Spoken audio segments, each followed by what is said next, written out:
दोस्तों भारतीय फुटबॉल के लिए धमकियां वास्तविकता में बदल गई, क्योंकि खेल की सर्वोच्च संस्था फीफा ने देश के शीर्ष प्रशासनिक संगठन यानी top administrative organization all India football federation यानी अखिल भारतीय फुटबॉल महासंघ को तीसरे पक्षों से अनुचित प्रभाव के लिए निलंबित कर दिया। फीफा परिषद के ब्यूरो जिन्होंने यह निर्णय पारित किया, उनका कहना है फीफा अंडर 17 महिला विश्व कप 2022 आयोजित करने के देश के अधिकारों को भी छीन लिया, जो कि 11-30 अक्टूबर से होने वाला था।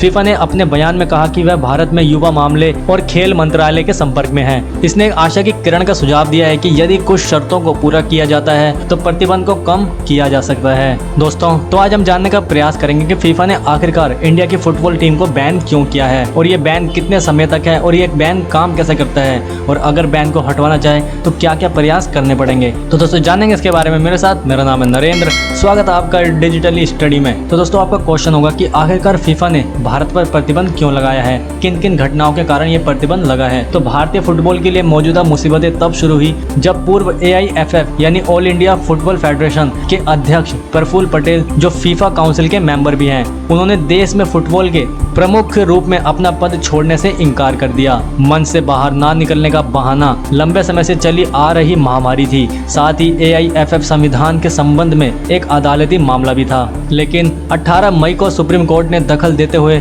पटेल को उनके पद से हटा दिया। सुप्रीम कोर्ट ने AIFF को चलाने के लिए COA यानी कमेटी ऑफ एडमिनिस्ट्रेटर का गठन किया। इस COA की स्थापना की वजह से ही जहां फीफा के साथ विवादास्पद संबंध शुरू हुए, जिसके कारण AIFF पर प्रतिबंध लगा।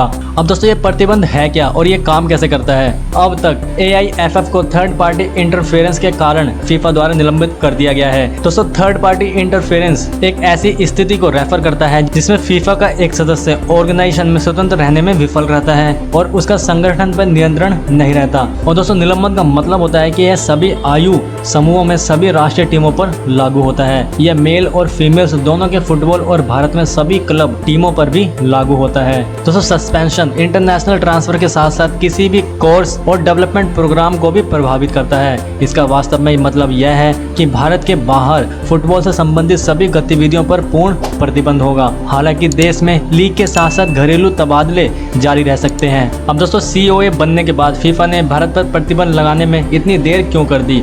जब फीफा ने शुरू में मामले का जायजा किया तो उसे लगा कि COA AIFF संविधान में कोई बड़ा बदलाव नहीं करेगा। इस बात पर COA ने विश्वास दिलाया था, लेकिन जब संविधान का पहला मसौदा जारी किया गया तो यह देखा गया कि अदालत द्वारा नियुक्त प्रशासकों ने AIFF के मामले को चलाने वाले राज्य संघों के बीच लोकतांत्रिक रूप से निर्वाचित निकाय AIFF की कार्यकारी समिति को बदल दिया था। लेकिन जब संविधान का पहला मसौदा जारी किया गया तो यह देखा गया कि अदालत द्वारा नियुक्त एडमिनिस्ट्रेटर ने AIFF के मामले को चलाने वाले राज्यों ऑर्गेनाइजेशन के बीच लोकतांत्रिक रूप से निर्वाचित निकाय AIFF की कार्यवाही समिति को बदल दिया था। साथ ही साथ कार्यपालिका का भी तरीका बदल दिया था। समिति का गठन किया जाएगा। इनमें से प्रमुख यह था कि कार्यकारी समिति में एमिनेंट प्लेयर का 50% शामिल होगा। इसलिए मतदान के अधिकार वाले 35 स्टेट एसोसिएशन को अब 35 एमिनेंट प्लेयर्स के साथ संघर्ष करना होगा, जिसके पास समान मतदान अधिकार होंगे। यह फीफा के नियमों के खिलाफ गया, जिसमें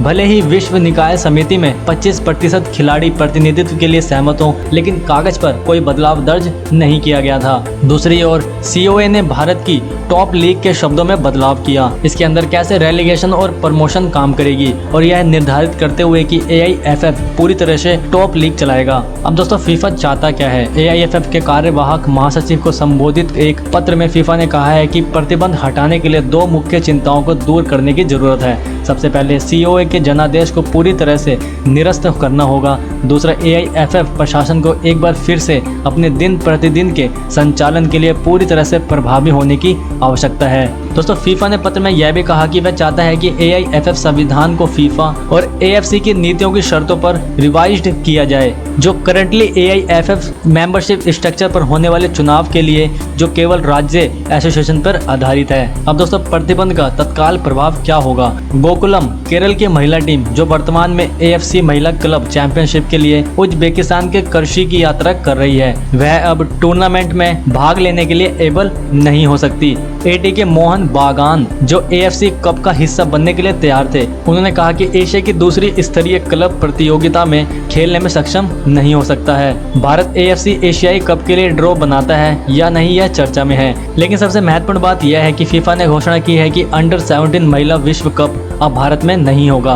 कुछ दिनों पहले ही केंद्र सरकार ने टूर्नामेंट की घोषणा की थी और टिकटों की बिक्री शुरू हो गई थी। यदि प्रतिबंध को तेजी से हटाया जाए तो नुकसान की भरपाई की जा सकती है, लेकिन अब तक सब कुछ इस बात पर निर्भर करता है कि मामला कैसे आगे बढ़ता है और कौन सा पक्ष पीछे हटता है। अब दोस्तों मैं अंत में आपको ओपिनियन जानना चाहूँगा कि भारत सरकार इसे कैसे हैंडल कर सकती है और क्या क्या इसके उपाय हो सकते हैं बैन हटवाने के। तो नीचे कमेंट सेक्शन में आप अपना आंसर दे सकते हैं। और दोस्तों अगर आपको ये वीडियो पसंद आई हो तो प्लीज इसे अप्रिशिएट कीजिएगा, लाइक शेयर और इस चैनल को सब्सक्राइब कीजिएगा। धन्यवाद दोस्तों, थैंक्स।